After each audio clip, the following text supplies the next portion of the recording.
오늘은 마태복음 17장 22절에서 27절 말씀을 나누겠습니다. 오늘 본문에서는 예수님께서 자신이 십자가에서 고난을 당하시고 셋째 날로 일으켜질 것이라는 부활에 대해서 말씀하십니다. 그 말씀을 하시니까 제자들이 인간적인 생각으로 근심을 합니다. 이것을 두 드라크메 반 세겔레는 세금 내는 것으로 비유를 하고 있습니다. 오늘 세금 내는 게 진짜 표면적으로 나라에 인두세, 주민세를 내는 이야기를 하는 것인가 하는 것을 우리가 자세히 살펴보도록 하겠습니다. 두 드라크메는 반 세겔입니다. 그 예수님께서는 반세겔을 내야 하는데 자신의 목과 베드로의 몫으로 한 세겔을 내셨습니다. 여기에 베드로와 예수님 두 명만 있는 것이 아니라 제자들이 함께 있었습니다. 그렇다면 12사람의 몫을 내야 합니다. 그런데 예수님께서는 두 사람의 몫으로 한 세겔을 내셨습니다. 그리고 또 바다에 가서 낚시를 해서 그 첫 번째 건져지는 물고기의 입에서 그 동전을 세금으로 내라 이렇게 말씀을 하셨습니다. 그것이 단순히 정말 우리가 예수님은 하나님의 아들이니까 신성을 가지고 계시니까 이런 능력을 행하시는 분이다. 그래서 우리는 이것을 믿기만 하면 된다. 이렇게만 이야기하면은 도무지가 성경이 나하고는 상관이 없습니다. 이해가 안 되는데 어떻게 그것을 내가 믿을 수가 있겠습니까? 무조건 믿어라. 이것은 성경이 이야기하는 믿음이 아닌 것입니다. 속의 의미를 깨달아서 그리고 이해를 해서 믿어야지 진짜 참 믿음이 되는 것입니다. 22절 갈릴리에 모일 때 예수께서 제자들에게 이르시되 인자가 장차 사람들의 손에 넘겨져 지금 갈릴리에 모였는데요. 앞서 변화산에서 변형되는 그런 사건이 있었습니다. 그 변화산에서 내려와서는 또 한 사람이 간질 들린 아들을 데리고 왔었습니다. 지금 다시 갈릴리에 모였다고 했습니다. 이 갈릴리에 모일 때에 할 때 헬라어로는 아나스트레포라는 단어를 썼습니다. 아나스트레포 되돌아오다 이런 뜻인데요. 아나라는 위에라는 전치사와 스트레포 돌이키다 돌아가다 이런 단어가 합성된 단어입니다. 아나스트레포. 이것이 변화산에 갔다가 다시 갈릴리에 되돌아오는 그런 장소적인 이동을 의미하는 것이 아닙니다. 그냥 장소의 이동을 나타내는 상투적인 표현이 아니라는 거죠. 여기에서는 예수님께서 어떤 의미심장한 일을 행할 것이라는 것을 암시하고 있는 것입니다. 그러니까 의미심장한 되돌아옴이 있었다라는 것입니다. 그 예수님이 우리 안에서 대단한 어떤 내적인 변화를 일으킬 것이라는 것을 암시하고 있는 단어인 것입니다. 정치인들이 대단한 내적 결심을 대중들에게 알리기 위해서 그 삭발이나 단식 등의 보이는 행동을 하잖아요. 그것을 지금 아나스트레포라는 단어를 통해서 우리에게 암시를 하고 있는 것입니다. 이 아나스트레포가 쓰인 구절들을 보면은요, 사도행전 15장 15절에서 17절입니다. 선지자들의 말씀이 이와 일치하도다 기록된 바 이후에 내가 돌아와서 다윗의 무너진 장막을 다시 지으며 또 그 허물어진 것을 다시 지어 일으키리니 이는 그 남은 사람들과 내 이름으로 일컬음을 받는 모든 이방인들로 주를 찾게 하려 함이라 하셨으니 이 다윗의 무너진 장막을 다시 짓겠다 이렇게 하시는데요. 이 다윗의 장막을 재건하기 위한 거, 이때 이제 내가 돌아와서 할 때 그 아나스트레포라는 단어를 쓰고 있습니다. 다시 돌아오는 이유가 다윗의 장막을 재건하기 위한 것입니다. 다윗은 다섯째 날입니다. 그 다윗은 전쟁으로 아주 용감했었습니다.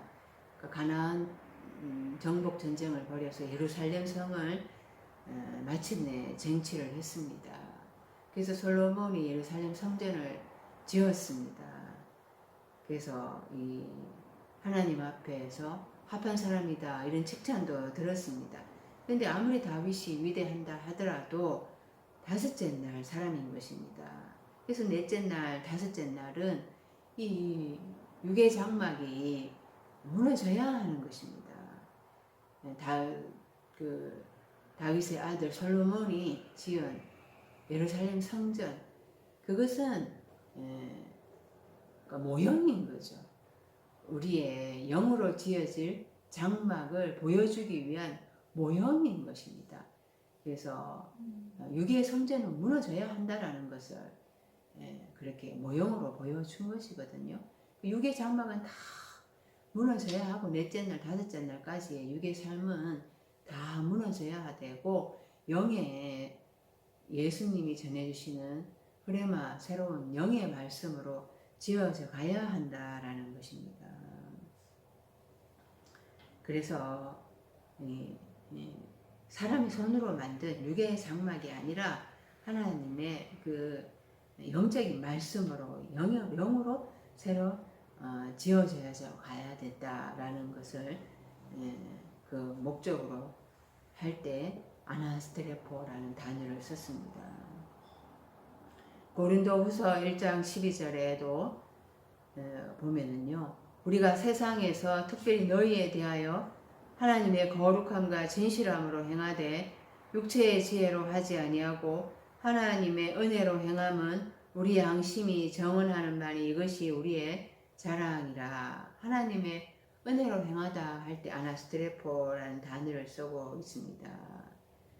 그 하나님의 은혜로 이제 그 행해야 되는데요, 되돌이켜야 되는데 그 양심이 정언하다 할 때 양심이라는 게 우리말로는 양심이라고 번역이 되어 있잖아요. 그 좋은 마음이죠. 좋은 마음인데, 그런데 이 헬라어로는 시네이도라는 단어를 썼습니다. 신, 함께라는 전치사와 에이도, 알아보다, 공동으로 알아보다, 공동으로 의식하다, 공동의식인 거죠. 공동의식.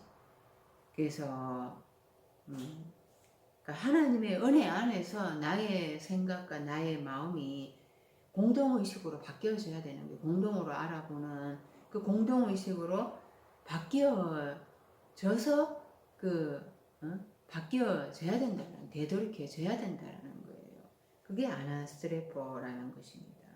나의 삶의 생각, 내 생각으로 가는 그 길을 되돌이킬 때 그것을 아나스트레포라는 것이죠. 에베소서 2장 1절에도 그는 허물과 죄로 죽었던 너희를 살리셨도다. 그때 너희는 그 가운데서 행하여 이 세상 풍조를 따르고 공중의 권세 잡은 자를 따랐으니 곧 지금 불순종의 아들들 가운데서 역사하는 영이라. 전에는 우리도 다 그 가운데서 우리 육체의 욕심을 따라 지내며 육체와 마음이 원하는 것을 행하여 다른 이들과 같이 본질상 진노의 자녀이었더니. 그러니까 이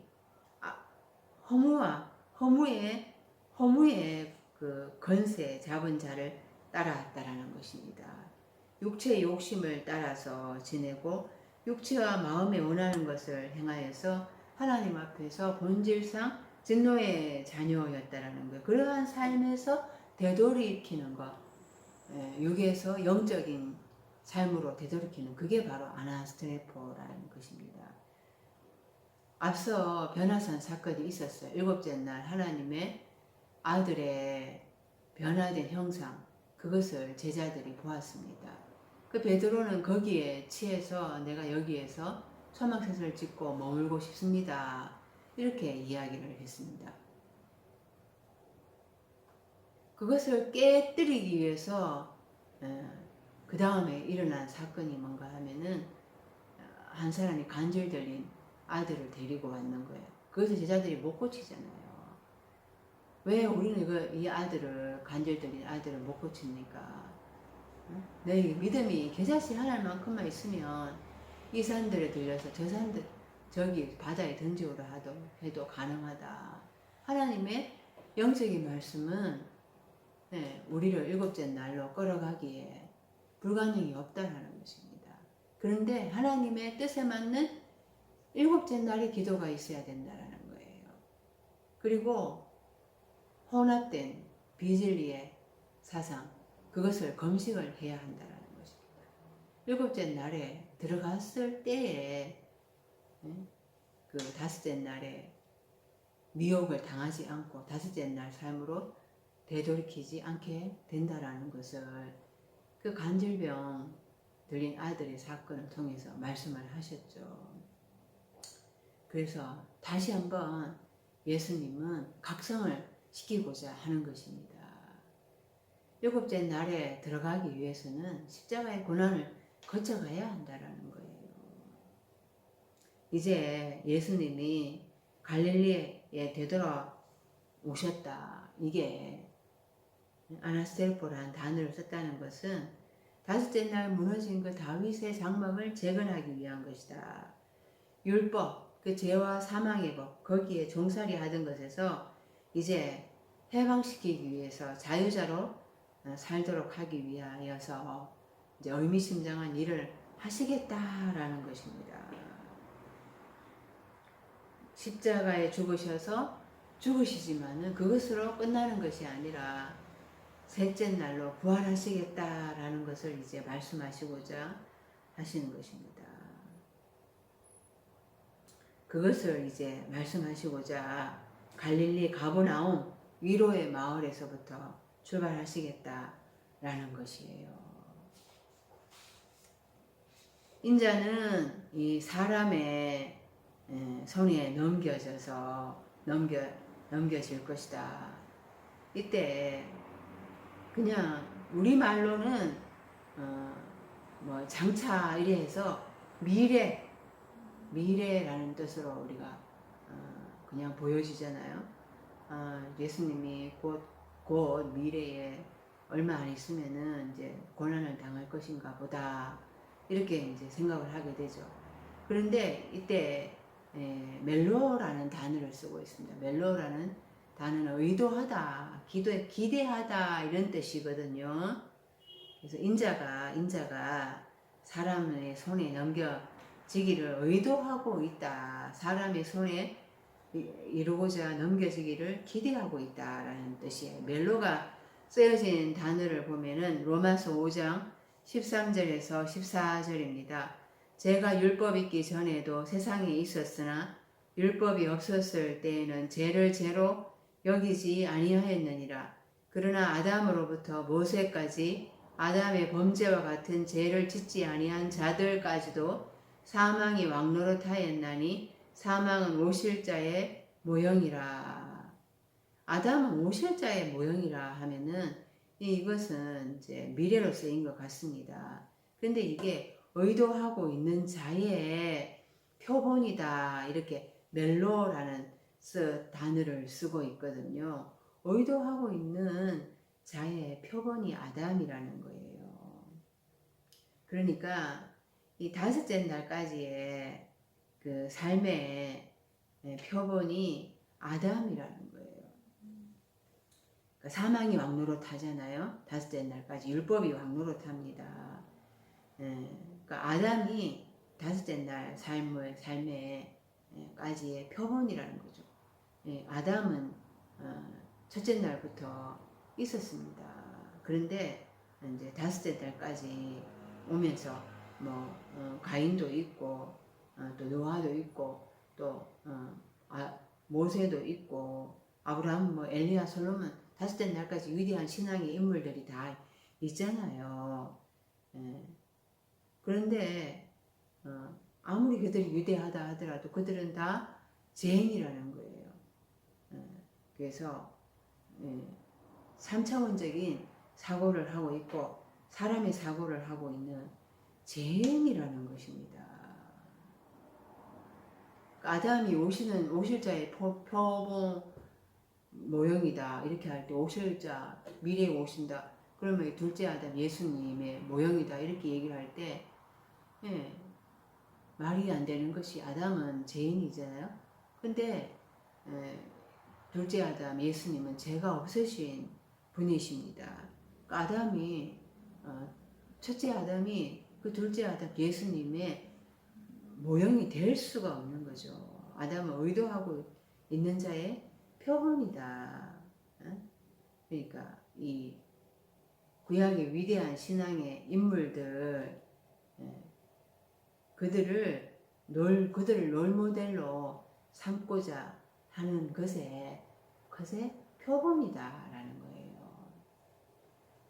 그들은 다 죄인이라는 거죠.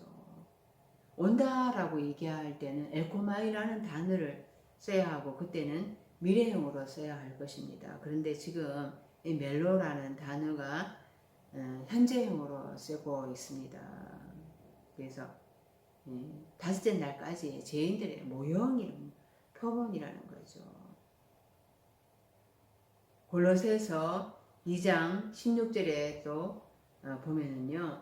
그러므로 먹고 마시는 것과 절기나 추하루나 안식일을 이유로 누구든지 너희를 비판하지 못하게 하라.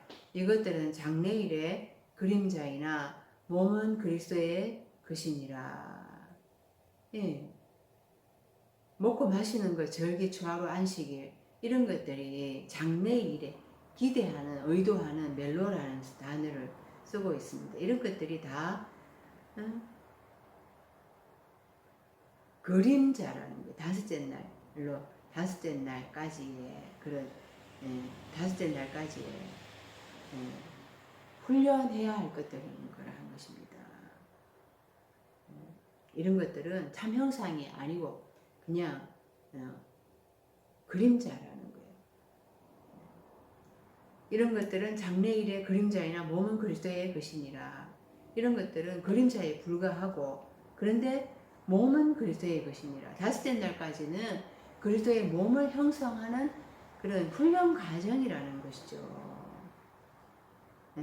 주일을 성수하고 또 현금을 또 드리고 또 봉사를 하고 이런 것들이 다 그리스도의 몸을 형성하는 과정이라는 것입니다. 몸을 형성하면 그 다음에 이 머리가 이제 내 생각에서 그리스도의 머리로 바뀌어지면 되는 거죠. 다섯째 날까지는 그리스도의 머리가 되지 않고 있는 것입니다. 뭐 믿습니다 하지만은 내 생각으로 내 머리로 신앙생활을 하는 거죠. 그래서 다섯째 날까지 훈련 과정을 거쳐서 그리스도의 몸이 형성이 되면 그때 이제 이 그리스도의 머리로 생각이 사고가 바뀌어지면 영적인 사고로 땅의 생각에서 육의 생각에서 영적인 사고로 바뀌어지면 되는 것입니다. 그런데 이 몸의 훈련이 안 돼 있잖아요. 그러면은 이 머리만 바뀌어진다고 해도 그때 돼지가 몸이 못 따라오는 거예요. 몸의 훈련이 안 되면은 다섯째 날까지 훈련이 제대로 안 되면은 이 몸이 따라오지를 않게 되죠. 그래서 다섯째 날까지는 그런 주일 성수 또 11조 이런 훈련들을 또 시키면서 그래서 몸의 훈련을 시키면서 여섯째 날, 일곱째 날 머리의 훈련을 시켜가는 거예요. 두 가지가 이제 균형이 잡혔을 때 그렇게 하나님 안에서 이제 그 머리가 이제 그리스도가 되면 그렇게 하나님의 아들의 형상을 이제 입게 되는 것입니다. 히브리서 10장 1절에 율법은 장차 올 좋은 일의 그림자일 뿐이요 참 형상이 아니므로 해마다 늘 드리는 같은 제사로는 나아오는 자들을 언제나 온전하게 할 수 없으니라. 율법은 장차 올 좋은 일의 그림자다 이렇게 말씀을 하고 있습니다. 그래서 장차 이때도 멜로우잖아요. 의도하고 있는 것의 그림자라는 거예요. 다섯째 날까지는 실체가 없습니다. 그냥 그림자일 뿐인 거예요. 실체는 여섯째 날 예수님이 예언자로 오시는 거죠. 여섯째 날 예수님의 흐레마의 말씀으로 훈련에 가시면서 이제 일곱째 날 오순절 성령을 받으면서 삼위일체 실체가 돼야 하는 것이죠. 나도. 그러니까 다섯째 날까지는 그 후견인과 청지기 아래에서 하나님이 위탁 교육을 하면서 몸의 훈련을 시키는 거예요. 그림자, 그 먹고 마시는 것, 절기, 안식일 이런 그림자에 불과한 것들, 그런 것들을 훈련을, 몸의 훈련을 시키는 것입니다. 그게 있어야지. 그런 것들이 있어야지. 그런 것들이 갖춰져야지 그리스도가 머리 되었을 때 몸이 따라올 수가 있는 것입니다. 그렇다 하더라도 이제 아무리 그런 먹고 마시고 이런 훈련을 이렇게 받는다 하더라도 그게 그림자라는 것을 또 알고는 있어야 되겠죠. 진짜 실체가 돼야 된다는 거예요. 내가 23절에 죽임을 당하고 제3일에 살아나리라 하시니 제자들이 매우 근심하더라. 이 죽임을 당하고 난 다음에 제3일에 이것이 지금 역격으로 쓰여 있습니다. 그러니까 이 셋째 날로 이런 뜻인 것입니다. 우리는 제3일에 하니까 하루 이틀 3일 만에 그래서 이렇게 죽은 지 사흘 만에 부활한다. 이런 숫자적인 개념으로만 생각을 하잖아요. 근데 지금 역격으로 쓰여 있고 셋째 날로 이렇게 쓰여 있고 단수로 쓰여 있습니다. 그러니까 셋째 날로 일으킴을 받을 것이라는 거예요. 셋째 날. 그러니까 부활할 때 이제 단수로 부활을 하겠죠. 이 셋째 날로 역격으로 쓰여진 것을 찾아보면은 요한복음 21장 13절 14절입니다. 예수께서 가셔서 떡을 가져다가 그들에게 주시고 제 생선도 그와 같이 하시니라. 이것은 예수께서 죽은 자 가운데서 살아나신 후에 세 번째로 제자들에게 나타나신 것이라. 이 세 번째로, 그러니까 숫자적으로 한 번 나타나시고 두 번째 나타나시고 지금 세 번째로 나타나신다 이렇게 생각을 하는데요. 이 성경에서 말하는 숫자가 의미가 있는 것입니다. 셋째, 지금 서술로 쓰여 있어서 히브리어에 가서 이 셋째라는 이 단어를 찾아보면은 이것이 강하다라는 뜻이 있는 것입니다. 그래서 강화되어서 나타나신 거예요. 예수님께서. 예수님은 죽기 전에 몸이 아닌 것입니다. 그 부활의 영적인 새로운 몸인 것이죠. 누가복음 13장 32절에도 이르시되 너희는 가서 저 여우에게 이르되 오늘과 내일은 내가 귀신을 쫓아내며 병을 고치다가 제3일에는 완전하여지리라 하라. 제3일에는 그러니까 오늘 내일 제3일 이게 세 번째 셋째 날 이게 강화되어서 그러니까 예수님이 십자가에 죽으시고 3일 밤낮을 무덤에 머물러 계셨잖아요. 그러니까 3일 낮 또 3일 밤 그러니까 낮 그 빛이 강화되고 또 밤 어둠이 강화되고 뚜렷하게 빛이 진리가 뚜렷하게 이제 분별이 되고 또 비진리가 또 뚜렷하게 분별이 돼요. 그렇게 분별의 지혜가 생기는 거죠. 그것이 셋째라는 뜻입니다. 강하다 이런 뜻인 것입니다. 그래서 부활에서 첫 번째로 제자들한테 나타나셨잖아요. 그때도 강화되어서 빛과 어둠이 뚜렷하게 분별되어서 또 두 번째로 나타나셨을 때도 빛과 어둠이 뚜렷하게 분별되어서 세 번째로 나타나셔도 빛과 어둠이 뚜렷하게 분별, 그것을 3이라는 숫자로 셋째에서 라는 강하다라는 단어로 그렇게 비유를 하고 있는 것입니다. 마태복음 16장 21절에 이때로부터 예수 그리스도께서 자기가 예루살렘에 올라가 장로들과 대제사장들과 서기관들에게 많은 고난을 받고 죽임을 당하고 제3일에 살아나야 할 것을 제자들에게 비로소 나타내시니, 그러니까 예수님이 고난 받는데 죽임을 당하시는데 셋째 날로 살아나야 할 것을 이제 가르쳐 주셨다라는 거죠. 강화되어서 나타나신다라는 거예요. 그래서 우리도 예수님하고 십자가에 같이 못 박혀 죽고 그 무덤에 머물러서 빛과 어둠이 강화되는 시간을 거쳐야 되는 거예요. 3이라는 숫자가 이 사월이란 이것을 나타내는 것이 아니라는 것입니다. 내가 십자가에 못 박혀서 내 생각이 죽고 그 빛을 뚜렷하게 예수님의 그 진리가 뚜렷하게 분별되고 또 진리가 아닌 비진리가 뚜렷하게 분별되는 이 강화되는 이 시간은 각자에게 다 다른 것입니다. 3이라는 비유로 이렇게 말하고 있는데 강화되는 그 시간은 각자에게 물리적인 시간이 다 다를 수가 있겠죠.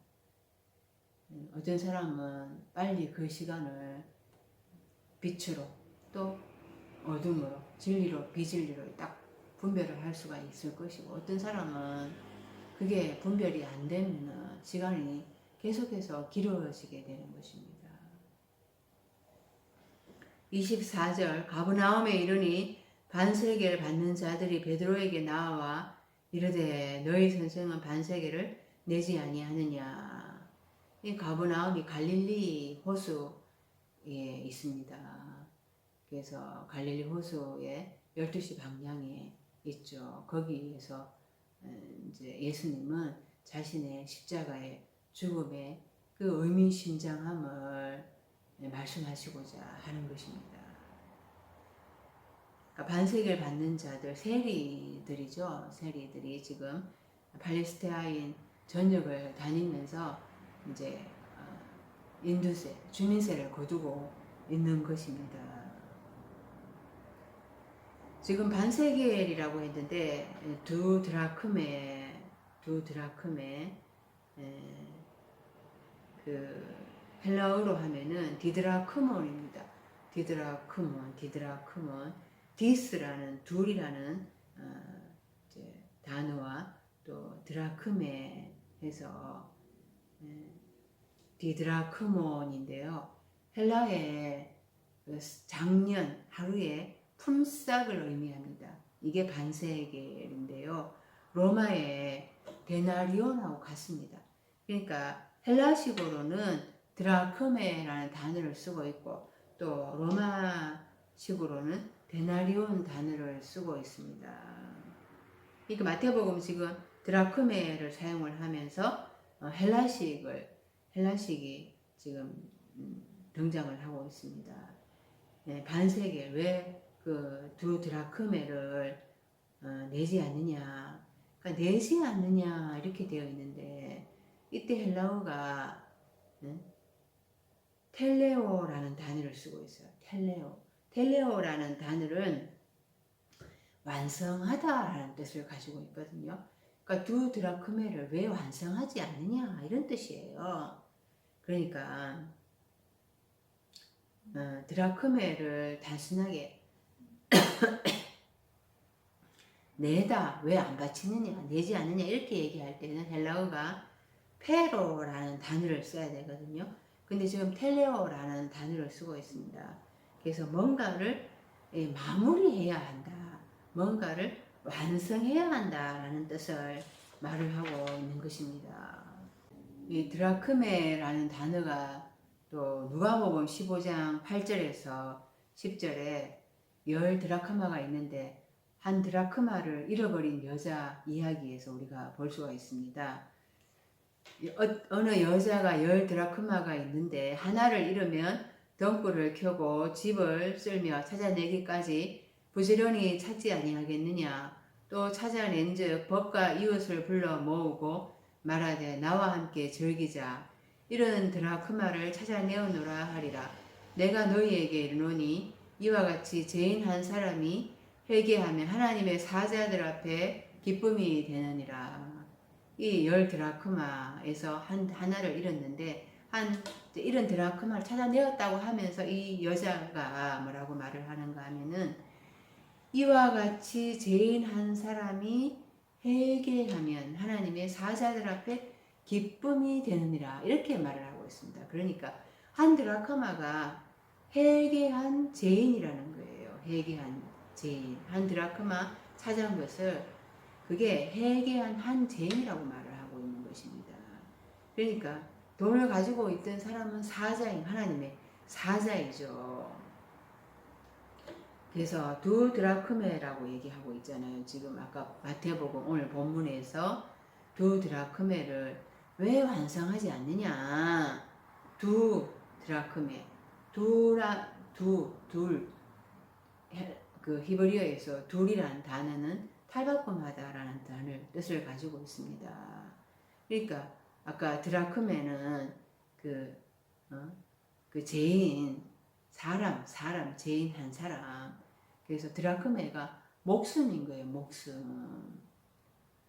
2 드라크메 하면은 회개한 탈바꿈하고 있는 목숨이라는 뜻인 것입니다. 그것을 왜 완성하지 않습니까? 회개한 목숨을 왜 완성하지 않습니까? 라는 뜻인 것입니다. 누가복음 20장 22절에서 25절에 보면은 우리가 가이사에게 세를 바치는 것이 옳으니까 옳지 않으니까 이 또 세금 문제가 나옵니다. 이때 세를 바치는 게 옳습니까? 안 옳습니까? 이렇게 얘기하면서 세가 포로스이거든요. 포로스.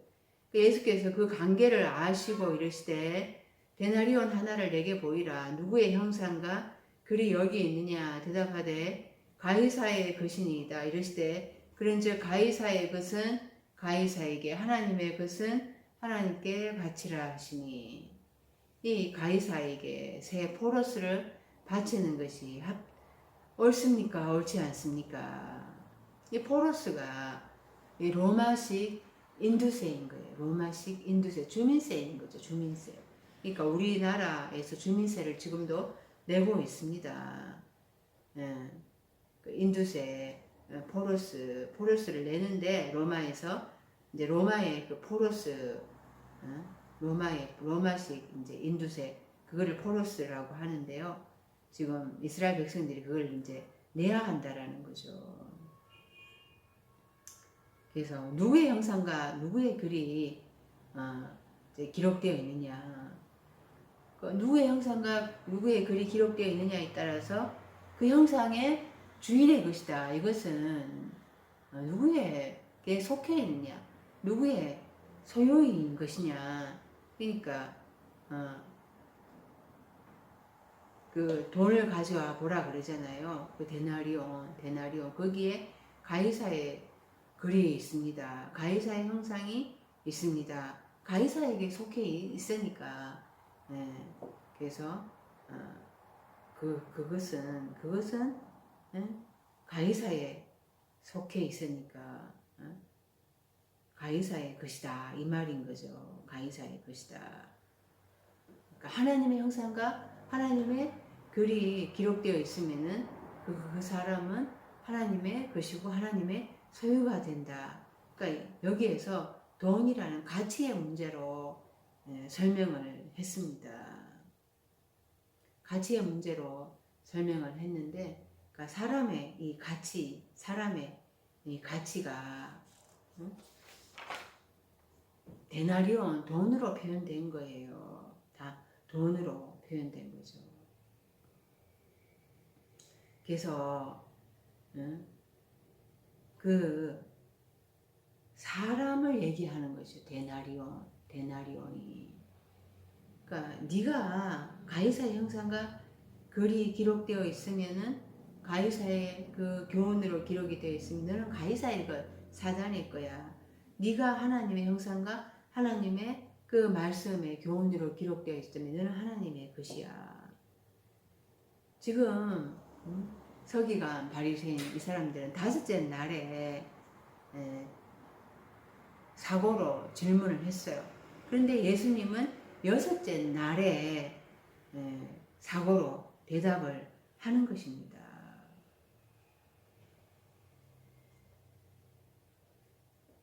그래서 돈이라는 그 데나리온 그것의 예수님은 그 사람 안에 어떤 게 기록되어 있느냐, 어떤 것이 기록되어 있는가에 따라서 누구의 형상과 누구의 글이 기록되어 있는가에 따라서 그것의 소유가 된다.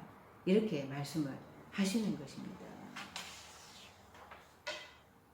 그러니까 오늘 말씀도 이제 그 말씀 하시고자 하는 거예요. 오늘 말씀도 표면적인 뭐 포로스, 세금, 인두세, 주민세 이런 얘기하고자 하는 게 아니라는 것입니다. 예수님께서는 그 세리가 와가지고 너희 선생은 왜 반세를 내지 않느냐. 그러니까 다섯째 날로 지금 표면적으로만 읽으니까 문자적으로만 읽으면은 세금 문제인 것 같잖아요. 그러나 예수님은 영적인 이야기를 하고자 하는 것입니다. 25절에 이르되 내신다 하고 집에 들어가니 예수께서 먼저 이르시되 시몬아 네 생각은 어떠하냐. 세상 임금들이 누구에게 관세와 국세를 받느냐. 자기 아들에게냐 타인에게냐. 그래서 아들은 그러면은 안 낸다. 아들들은 안 된다라는 거죠. 아들들은 안 낸다라는 것입니다. 그래서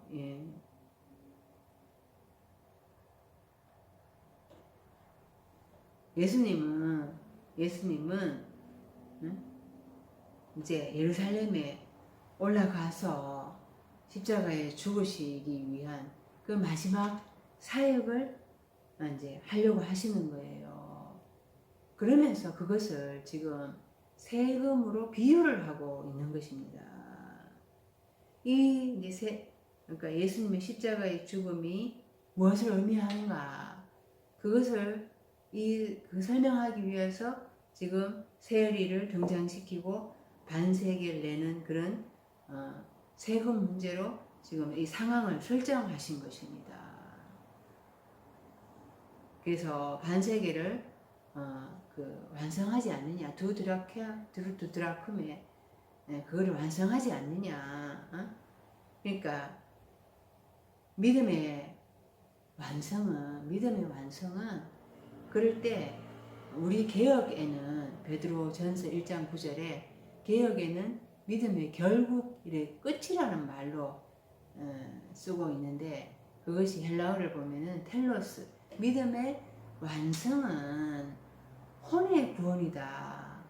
푸시케에 혼의 소테리아 혼에서부터 구원받는 것이다. 구원을 얻는 것이다. 이렇게 말씀을 하고 있거든요.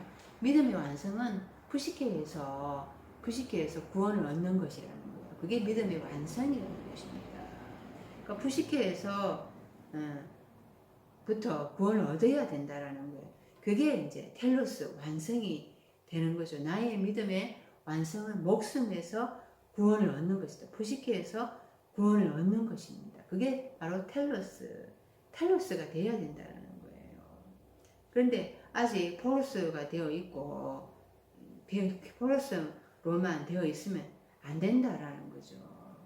그러니까 텔로스까지 가야 한다라는 것입니다. 텔로스까지 가야 한다라는 것은 십자가의 죽음을 거쳐가야 한다라는 거죠. 이거를 말하기 위해서 세금 문제를 이야기하고 있는 것입니다. 16절입니다. 베드로가 이르되 타인에게이니이다. 예수께서 이르시되 그렇다면 아들들은 세를 면하니라. 지금 타인에게와 아들이 비교되고 있습니다. 타인에게는 세금을 거두지만은 아들들은 세를 면하게 된다고 합니다. 지금 타인이란 헬라어 단어를 보면은 알로트리오스라는 단어를 쓰고 있는데요. 알로트리오스라는 단어는 알로스 유산이라는 단어에서 유래를 했습니다. 타인이라고 하면은 완전 다른, 전혀 다른 헤테로스라는 단어를 써야 되거든요. 그러니까 영어로 치면은 different가 되겠죠. 그래서 지금 different, 완전 다른 타인이라는 뜻이 되겠습니다. 요한복음 10장 5절을 보면 그러나 저 삶은 타인의 음성을 알지 못하므로 타인에게 결코 따르지 아니하고 오히려 그에게서 도망할 것이다. 이 타인을 데리고 있는 자가 지금 사꾼 목자라는 것입니다. 사꾼 목자는 타인을 데리고 있는 거죠. 그러니까 다섯째 날까지는 아들들이 되지 못한 상태의 성도들을 데리고 있다 이 말인 것입니다. 그 사꾼 목자가 아들들이 되지 못한 성도들을 고열을 빨아먹는 거죠. 그래서 아들들이 되지 못한 타인을 데리고서는 텔로스를 완성할 수가 없습니다. 아들들은 세를 면하리라 이렇게 말을 했는데요.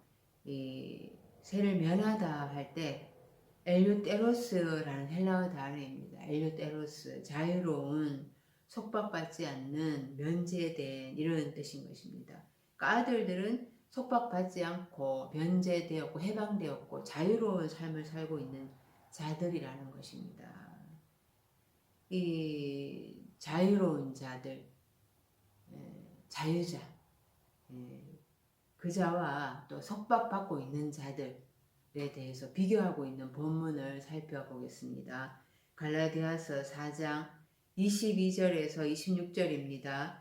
기록된 바 아브라함이 두 아들이 있으니 하나는 여종에게서 하나는 자유 있는 여자에게서 낳다 하였으며 여종에게서는 육체를 따라 낳고 자유 있는 여자에게서는 약속으로 말미암았느니라. 이것은 비유니 이 여자들은 두 언약이라 하나는 시내 산으로부터 종을 낳은 자니 곧 하갈이라. 이 하갈은 아라비아에 있는 시내 산으로서 지금 있는 예루살렘과 같은 곳이니 그가 그 자녀들과 더불어 종로를 타고 오직 위에 있는 예루살렘은 자유자니 곧 우리 어머니라. 그래서 이 아브라함의 두 아들 이스마엘과 이삭에 대해서 말을 하고 있는데 이스마엘은 여종, 육체를 따라 낳았다. 또 이삭은 자유 있는 여자에게서 약속으로 말미암았다. 이렇게 비유를 하고 있습니다. 이 여자들은 두 언약이라 이렇게 말씀을 하는데요. 23절에는 약속이고 또 24절에는 언약을 쓰고 있습니다. 약속과 언약은 우리말로 똑같은 뜻인 것입니다. 그런데 헬라어 단어로는 다른 단어를 쓰고 있습니다. 약속은 지금 에판겔리아라는 단어를 쓰고 있고요. 24절의 언약은 디아데케라는 단어를 쓰고 있습니다. 그래서 이 다른 단어를 쓰고 있죠. 지금 갈라디아서 4장은 바울이 그 하갈과 사라를 비유로 들고 있는데요. 이 하갈은 그 25절에 보면은 이 하갈은 아라비아에 있는 시내산으로서 아라비아에 있는 시내산 넷째 날이라는 뜻인 것입니다. 지금 있는 예루살렘과 같은 곳 다섯째 날을 얘기하는 거죠. 그가 그 자녀들과 더불어 종로를 타고 그래서 넷째 날 다섯째 날 율법 사망의 법 아래서 종살이하는 것을 의미하는 것입니다. 26절에 오직 위에 있는 예루살렘은 자유자니 곧 우리 어머니라. 다섯째 날을 여섯째 날을 이제 이야기하는 거죠. 자유자다. 사라는 자유자다. 위에 있는 예루살렘으로 하늘에 있는 예루살렘으로 자유자고 어머니다. 이렇게 하갈과 사라에 대해서 비유로 말씀을 하고 있습니다. 그래서 이 넷째 날, 다섯째 날에서 죄와 사망의 법 아래 종살이 하는 데서 해방이 되어야지 자유롭게 된다라는 것입니다. 자유자, 아들이 된다라는 거죠. 그래서 이 본문은 아들을 낳는 방법을 이야기하고 있는 것입니다. 아들을 어떻게 낳는가? 여종에게서 육체를 따라 낳았을 때 죄와 사망의 법 아래에서는 육체를 따라 아들을 낳을 수밖에 없다. 육체를 따라 낳는 것은 종이고 죄인이라는 거죠. 그런데 이제 여섯째 날, 일곱째 날에 들어오게 되면은 그 연통으로 연결된 소식으로 약속으로 번역되어 있지만 에판겔리아라는 단어를 쓰고 있다고 했습니다. 연결된 소식으로 나오면은 이제 자유자 아들을 낳게 됐다라는 것입니다. 예수님이 여섯째 날 예언자로 오셨잖아요. 그 흐레마의 말씀으로 이제 해석해 주기 시작을 하는데요. 그러니까 여섯째 날 예수님이 흐레마의 말씀으로 해석해 주기 시작하면서 나의 한 날에서 다섯째 날에 삶이 해석이 되기 시작을 하는 거예요. 그리고 여섯째 날, 일곱째 날까지의 나의 신앙의 청사진이 이제 깨달아지기 시작을 하는 거죠. 그래서 그것이 쭉 연결된 소식으로 깨뜨려지기 시작을 한다라는 것입니다. 일곱째 날에 들어가면은 성경이 다 깨뜨려지니까 그래서 이 자유자가 되는 것입니다. 그 죄와 사망의 법 아래 종살이 하던 거기에서 이제 성령으로 성경이 깨달아지기 시작을 하면서 하나님의 아들이 되고 자유자가 된다라는 것입니다.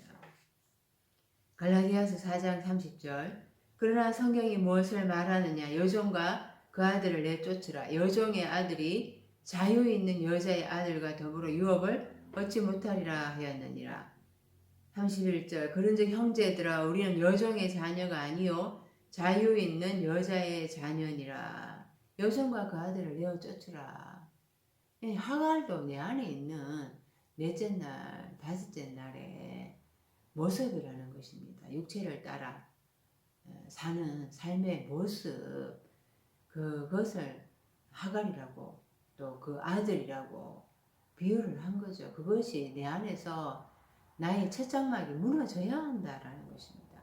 그래야지 자유자가 될 수 있다라는 거예요. 하나님의 아들, 둘째 장막으로 지어진 그 영의 장막으로 지어지는 거룩한 새 예루살렘에서 하나님의 아들 신부가 될 수 있다라는 것입니다.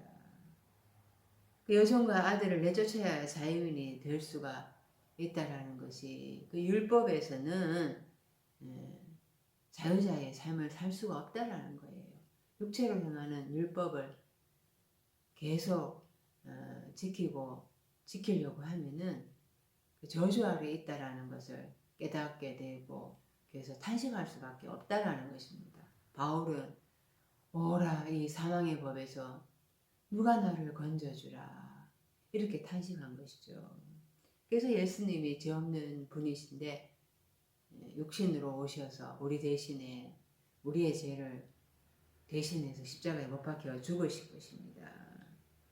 그래서 이 하나님의 아들이 되려고 하면은 그 인두세, 그 포로스, 그것을 텔로스 완성하려고 하면은 반드시 십자가의 죽음을 거쳐가야만 하는 것입니다.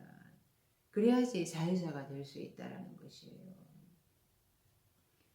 요한복음 8장 31절에서 32절 그런즉 이 일에 대하여 우리가 무슨 말 하리요 만일 하나님이 우리를 위하시며 누가 우리를 대적하리요 자기 아들을 아끼지 아니하시고 우리 모든 사람을 위하여 내주신 이가 어찌 그 아들과 함께 모든 것을 우리에게 주시지 아니하겠느냐. 그 예수님은 인두세 주민세를 완성하기 위하여서 하나님의 뜻대로 십자가에 못 박혀 죽으신 것입니다.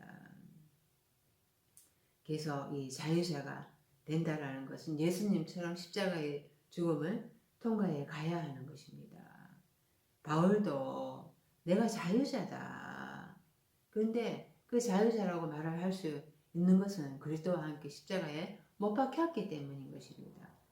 갈라디아서 2장 20절 자기 안에 그 그리스도가 함께 계시기 때문에 내가 이제 육체 가운데 사는 것은 나를 위하여서 자기 목숨을 버리신 그리스도와 함께 사는 것이다. 이렇게 말을 한 것입니다. 그리스도와 함께 사는 삶이기 때문에 자유자라고 자신 있게 고백할 수 있었던 것입니다. 그럼에도 불구하고 그는 다시 스스로 모든 사람에게 복음을 위하여서 종이 되었다라고 합니다. 그것은 많은 사람을 또 얻기 위해서였던 거죠. 복음을 위하여서 스스로 모든 사람의 종이 되어서 더 많은 사람을 주께 돌아오기 위해서였다라고 하는 것입니다. 그래서 어떤 사람이 과연 자유자인가? 아들들은 세를 면하니라. 이게 과연 나의 지금 현재의 삶하고 무슨 상관이 있는가? 그냥 일반적으로 우리가 세상에 발을 딛고 있기 때문에 세상에서 세금을 내야 한다. 그리고 또 하나님의 자녀이기 때문에 또 교회 와서는 헌금을 내야 한다. 이런 식으로 해석을 해버리는 것입니다. 근데 아들들은 세를 면하리라. 일곱째 날에 들어간 자 하나님의 아들들은 성령 안에서 자유롭게 된다는 것입니다. 지금 다섯째 날은 자신들이 교회를 다니고 있기 때문에 자유롭다고 생각을 해요. 그러나 요한복음 8장 33절 말씀을 보면은 유대인들도 그렇게 생각을 했습니다. 그들이 대답하되 우리가 아브라함의 자손이라 남의 종이 된 적이 없거늘 어찌하여 우리가 자유롭게 되리라 하느냐. 자신들은 그 애굽에 종살이 했잖아요. 바벨론 포로 생활 했잖아요. 그런 걸 했으면서 또 종살이 한 적 없다고 하는 거예요. 그러나 이 본문은 그런 다른 나라에 종살이 한 것, 그것을 말을 하려고 하는 것이 아닙니다. 종살이 했다. 너희가 종살이 했다라는 것은 그 율법에 매여서 육체에 종살이 한 것을 말을 하는 것입니다. 그래서 요한복음 8장 36절에 그러므로 아들이 너희를 자유롭게 하면 너희가 참으로 자유로우리라. 하나님의 아들이 부활하셔서 자유로워지셨잖아요. 그 그리스도로 인하여서 우리도 자유롭게 되는 것이라는 것입니다. 일곱째 날에 들어가서 성령 안에서 자유롭게 되는 거죠. 성령을 가지게 되면은 하나님의 진리를 가지게 되고 말씀이 다 깨뜨려지는 거잖아요. 그게 바로 텔로스가 되는 것이고 그것이 바로 세를 면하게 되는 것입니다. 그래서 이 자유자가 된다라는 거. 아들들은 세를 면하게 된다라는 거. 죄와 사망의 법에서 생명의 성령의 법으로 해방된다라는 것. 하나님의 말씀이 깨달아진다라는 것. 성령 안에서 그것을 의미하는 것입니다. 27절을 보시면 그러나 우리가 그들이 실족하지 않게 하기 위하여서 네가 바다에 가서 낚시를 던져 먼저 오르는 고기를 가져 입을 열면 돈 한 세개를 얻을 것이니 가져다가 나와 너를 위하여 주라 하시니라. 그러나 우리가 이제 그들로 실족하지 않게 하기 위하여서 이제 세금을 내자 이렇게 이제 우리가 문자적으로 볼 수가 있잖아요. 이때 바다에 가서 낚시를 해라. 그러면은 이제 고기를 가져서 입을 열면 그 물고기 입에서 돈 한 세겔을 얻을 것이다. 이 한 세겔이 뭐냐 하면은요, 그러니까 사칼이라는 단어에서 왔습니다. 이 세겔이 이제 히브리어로는 세켈인데 사칼이라는 단어에서 왔어요. 그 저울로 달다라는 뜻이거든요. 그러니까 신앙의 상태, 마음의 속에 있는 그런 것들을 하나님 앞에서 어떤 마음가짐인가 이런 것들을 저울질 한다라는 것입니다. 이 세켈은 그 유대식 화폐 단위인 거예요. 유대식 화폐 단위. 그러니까 앞에 두 드라크메는 헬라식이라고 그랬잖아요. 그게 드라크메가 또 로마의 데나리온하고 같다 그랬습니다. 그런데 유대에서 실제로 통용되는 것은 이제 지금 유대식으로 지금 예수님께서는 세켈이라는 것으로 말씀을 하고 계십니다. 이 세켈은 언의 언학, 장정, 사일의 품값인 것입니다. 그러니까 출애굽기 30장 11절에서 16절을 보면은 여호와께서 모세에게 말씀하여 이르시되 네가 이스라엘 자손의 수요를 조사할 때 조사받은 각 사람은 그들을 계수할 때 자기의 생명의 속전을 여호와께 드릴지니 이는 그것을 계수할 때에 이것이 바로 이제 생명의 속전 여호와께 드릴지니 그것을 계수할 때 이것이 바로 인두세인 것입니다. 그들 중에 질병이 없게 하려 함이라. 무릇 계수 중에 드는 자마다 성소의 세겔로 반세겔을 낼지니 한 세겔은 20개라. 그 반세겔을 여호와께 드릴지며. 그러니까 생명의 속전이 반세겔이고 누구든지 이스라엘 백성은 반드시 반세겔을 하나님 앞에 드려야 한다는 것입니다. 이스라엘 백성을 하나님께서 출애굽하셨잖아요.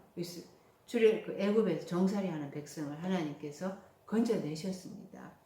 그것에 대해서 하나님 앞에 반드시 생명의 속전을 반세겔씩 이스라엘 백성들이 내야 한다는 거죠. 그것을 지금 설명을 하고 있는 것입니다. 근데 첫 번째 물고기가 뭐냐? 물고기 구원 물에서 건지는 것입니다. 이 구원 이야기를 하고자 하는 것입니다. 물에서 이 물고기가 이 세계를 내야 되는데, 세계를 내놔야 되는데, 그 물고기 입에서 한 세계를 나오면 그걸 갖다 줘라. 근데 출애굽기에서는 반세계 생명의 속전이라고 이야기를 하잖아요. 뭐 부자라고 더 내지 말고 가난한 자라고 덜 내지 말라 이렇게 말씀을 하고 계시거든요. 그러니까 반세겔은 쪼개지는 거예요. 그러니까 구약에서는 쪼개므로 말미암아 죄를 덮어주신 것입니다. 죄를 묻지 않고 덮어준 거예요. 근데 지금 한 세겔을 내니까 안 쪼개는 거죠. 예수님이 베드로와 함께 네 몫으로 나와 네 몫으로 한 세겔을 내라 이렇게 말씀하는 거잖아요. 그러니까 실제 베드로는 쪼개어지지 않는다라는 것입니다. 이제 예수님께서 십자가에 죽으실 것인데요. 십자가에서 죽고 고통당하실 것입니다. 그런데 베드로, 너는 쪼개지지 않는다. 너를 십자가에 매달 거 아니니까 너는 걱정하지 마라. 내가 할 것이다. 제자들이 근심했다고 하잖아요. 내가 할 것이니까, 내가 할 것이니까 너는 근심하지 말라라는 것입니다. 제자들이 육적으로 근심합니다. 사실 십자가의 죽음이 너무나 고통스럽잖아요.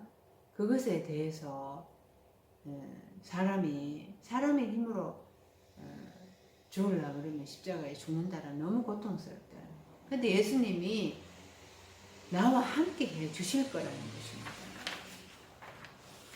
히브리서 10장 9절에서 10절 그 후에 말씀하시기를 보시옵소서 내가 하나님의 뜻을 행하려 왔나이다 하셨으니 그 첫째 것을 폐하심은 둘째 것을 세우려 하심이라. 이 뜻을 따라 그 예수 그리스도의 몸을 단번에 세워 들이심으로 말미암아 우리가 거룩함을 얻었노라. 응? 그러니까 유대인들은 다 구약에서 반세겔로 쪼개어 냈습니다. 흠이 있다라는 거예요. 그런데 예수님은 베드로와 합쳐서 한 세겔로 내십니다. 그래서 그 물고기 입에서 나오는 게 한 세겔. 쪼개지 말고 나와 네 몫으로 내라.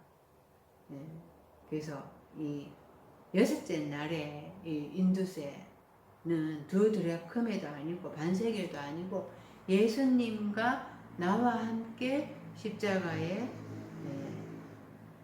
가는데 둘이 가는데 예수님이 죽으신다는, 그래서 나도 같이 죽을 수가 있다라는 것입니다. 이것이 예수님이 예수님 십자가에서 죽으심으로 텔로스를 완성하는 것입니다. 나의 목숨의 구원. 그래서 내가 텔로스 완성이 되는 거죠. 그래서 내가 셋째 날로 빛과 어둠이 뚜렷하게 분별이 되면서 내가 부활하게 되는 것입니다. 이것을 세금 문제로 이야기를 하고 있는데, 영적으로 우리가 이해를 하고 깨달아서 참 믿음을 가질 수 있어야 되겠습니다. 기도드리겠습니다.